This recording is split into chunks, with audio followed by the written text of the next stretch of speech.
जब बेटा के साथ सौतेला व्यवहार करते हो तो दूसरों के घर जाके क्यों रोते हो? बेटा नहीं देखता है, बेटा पैसा नहीं देता है, क्यों देगा? बेटा को देखे हो कभी? कभी उसका खुशी में खुश हुए हो और उसको बर्बाद किए हो?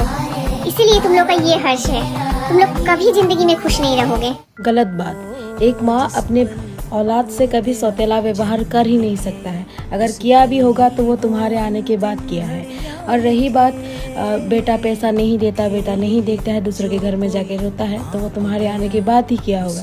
बेटे को देखे हो वो बात कहा है तो बता दो, जब तुम्हारा बेटा इतना था ना तो तू नहीं आई थी अपने पति को संभालने, तो अब आई है। अगर इतना से उसकी माँ ने उसको बड़ा नहीं किया होता और नहीं देखा होता तो तू उसकी आज वाइफ बनकर नहीं खड़ी होती। भले ही एक माँ, एक सास अपनी बहू से नफरत कर सकता है, लेकिन अपने एक बेटे से कभी नफरत नहीं कर सकता है। और रही बात बर्बाद करने की, जो बोला है, एक माँ अपने बच्चों को कभी बर्बाद होते हुए देख नहीं सकता। जो तूने कही है, दिन तू भी माँ बनेगी तो तू समझ जाएगी उस टाइम पे। इसका जो हर्षर हुआ है वो तुम्हारे आने के बाद ही हुआ। और रही बात तुम लोग कभी खुश नहीं रह पाओगे, तो बहन बता दूं, माँ बाप को दुखी करके आज तक भगवान भी खुश नहीं हुए, तो तुम किस खेत की मूली हो?